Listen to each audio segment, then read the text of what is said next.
બનાસકાંઠાથી જ્યાં બનાસકાંઠાના ભાભરમાં ધોધમાર વરસાદ વરસી રહ્યો છે।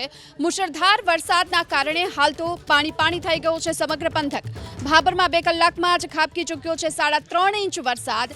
ધોધમાર વરસાદથી ભાભરની બજારોમાં જળબંબાકારની સ્થિતિ જોવા મળી રહી છે। મેઇન બજારમાં ઘૂંટણસમાં પાણી ભરાતા દુકાનદારો પરેશાન થયા છે। ભાભરમાં 3 ઇંચ વરસાદ ખાબકી ચૂક્યો છે 2 કલાકમાં અને તેના કારણે જનજીવન પ્રભાવિત થતું જોવા મળી રહ્યું છે। મેઇન બજારના દ્રશ્યો આપ જોઈ રહ્યા છો। ઘૂંટણ સુધીના પાણી અહીં ભરાઈ ચૂક્યા છે, ત્યાં સુધી કે આસપાસની દુકાનોમાં પણ હવે આ પાણી ઘૂસવાની શરૂઆત થતા દુકાનદારો પણ પરેશાન થઈ રહ્યા છે। રોડ રસ્તા પર પાણી ભરાયા છે, વાહન ચાલકો પણ પરેશાન છે અને ત્યાં સુધી કે આ વાહનો પણ આ પાણીના કારણે કેટલીક જગ્યાઓ પર ધરાશાયી થયા હોય તેવા દ્રશ્યો પણ સામે આવ્યા। મુખ્ય બજારમાં પાણી ભરાવવાની સાથે દુકાનદારો પરેશાન થયા। ભાભરમાં 2 કલાકમાં 3.5 ઇંચ વરસાદ ખાબકતા સમગ્ર ભાભર પાણી થઈ ગયું।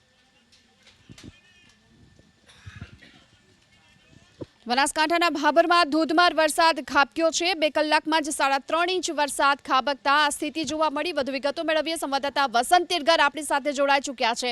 વસંત, મેઇન બજારના હાલ જોયા, પાણી જોવા મળી રહ્યું છે, હાલની શું સ્થિતિ? ગીતા, મહત્વની વાત છે કે બપોર બાદ વરસાદી માહોલ સરહદીય વિસ્તારમાં જોવા મળી રહ્યો। ખાસ કરીને વાત કરવામાં આવે તો ભાભર શહેરમાં ભરપૂર ધમાકેદાર મેઘરાજાની એન્ટ્રી થઈ છે।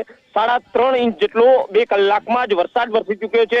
ખાસ કરીને વાત કરવામાં આવે તો લાઠી બજાર હોય કે પછી નીચાણવાળા વિસ્તારો હોય, સોની બજાર હોય, તે તમામ જગ્યાએ ઘૂંટણ સમા પાણી ભરાતા હાલ જે દુકાનદારો છે તે પણ પરેશાન જોવા મળ્યા છે।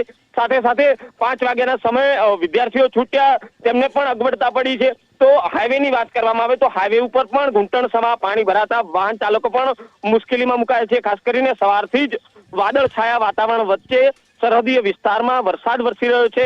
દિયોદર, ધાનેરા અને હાલ ભાભરમાં 2 કલાકમાં 3.5 ઇંચ વરસાદ વરસતા ઠેર જગ્યાએ પાણી ભરાયા છે। જી આભાર આપનો આ સમગ્ર માહિતી બદલ। તો 2 કલાકમાં 3.5 ઇંચ વરસાદ ખાબકતા હાલ તો ભાભરમાં મેઇન બજાર સહિતના અનેક નીચાણવાળા વિસ્તારોમાં પાણી ભરાયા છે।